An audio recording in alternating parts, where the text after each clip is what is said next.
Olá pessoal, boa noite.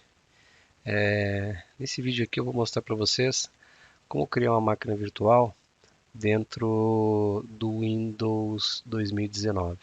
Eu estou aqui com o meu host Hyper-V, tá? Então você pode vir aqui em novo, Virtual Machine.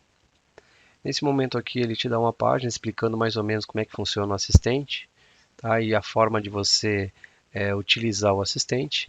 Você pode não mostrar essa página se quiser. No próximo momento você vai criar o nome da máquina. Então basicamente é um nome identificável dessa VM. E a gente vai colocar aqui como VM teste 01. Tá? Aqui ele te diz praticamente onde você quer gravar essa VM. Normalmente isso é interessante você alterar, porque ele grava dentro de C, arquivo de programas. Então se você não tiver muito espaço aqui, pode ocorrer um problema de limitação. Aqui eu tenho um disco onde eu gravo as máquinas virtuais e esse aqui vai ser o espaço onde eu vou criar. Não é necessário você criar o nome da máquina, ele já se baseia por esse primeiro nome aqui e cria uma pasta para ela. Na próxima página você vai ver se é a geração 1 ou geração 2. Esse passo ele trata basicamente dos suportes às gerações das máquinas do Hyper-V, tá?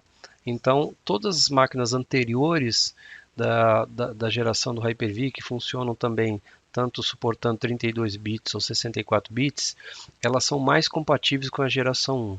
E máquinas geração 2, ela provê o novo formato e as features de utilização de virtualização, basicamente baseados nas firmware de Wi-Fi, tá? E algumas delas somente a requisição suportada é de sistemas operacionais 64 bits.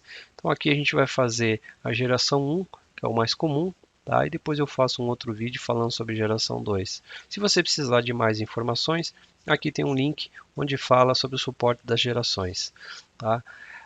Basicamente ele te trata aqui de quantos GB de memória que você tem. É interessante se você tiver alguma coisa que não seja em produção, tá? Por que não em produção? Porque você pode ter algum problema de performance se usar o que a gente chama de memória dinâmica, tá? Então aqui na memória dinâmica, se eu clicar, ele vai dar uma opção de você utilizar, por exemplo, a memória iniciando em 2 GB aqui. Você tem mais informações quando a máquina estiver pronta, mais finalidades de procedimento que você pode utilizar dentro da memória dinâmica e eu mostro na sequência. O próximo passo é você selecionar a parte de rede. Então aqui você já selecionou os switches virtuais dentro do Hyper-V e você diz que tipo de conectividade você quer ter. Aqui é onde você utiliza a criação do disco. Então aqui vocês viram que já criaram aqui a parte da VM dentro o passo da VM dentro da onde eu direcionei e lá dentro ele vai ter uma pasta chamada discos virtuais onde ele vai criar este arquivo aqui que já é um VHDX. Aqui você seta o tamanho da máquina, do disco, tá? Então eu vou setar aqui ela com 80 GB, tá bom? E se eu tiver um disco existente, eu posso adicionar esse disco fazendo esta pesquisa, né, de algum disco, ok? Ou mesmo atachando um disco posteriormente. Aqui ele me dá as opções de instalação, que eu posso instalar um sistema operacional posteriormente, ou instalar isso de algum flop disk, que basicamente não se usa, instalar através da rede, uma instalação de server, ou fazer o que a gente chama de utilizar uma imagem ISO.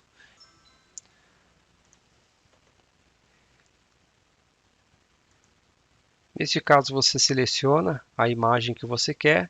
Aqui a gente vai fazer a instalação posterior do sistema operacional. Ok? Dá um Next, ele vai te dar um resumo do que você fez de utilização dentro da configuração e um Finish. Nesse momento ele configura tudo, cria o disco para você e aqui está a sua VM. Tá? Sobre a memória dinâmica, são essas opções. Então ele habilita a memória dinâmica, startando a RAM com 2048 e no máximo de 10 GB aqui. 10 GB. Você pode botar aqui 10, 240. Aqui seria 10 GB de RAM. E aí ele te dá o processo todo de você utilizar a memória dinâmica quando você está fazendo como eu falei para vocês, um procedimento onde você não está em produção. Não é recomendável você usar a memória dinâmica em produção. No caso, para desabilitar, você tem que desligar a máquina, tanto para habilitar quanto não. Desliga a máquina, vem aqui e altera o quanto de RAM que você precisa. Ok, pessoal? Bom, seria isso. Eu agradeço a atenção de vocês e uma boa noite.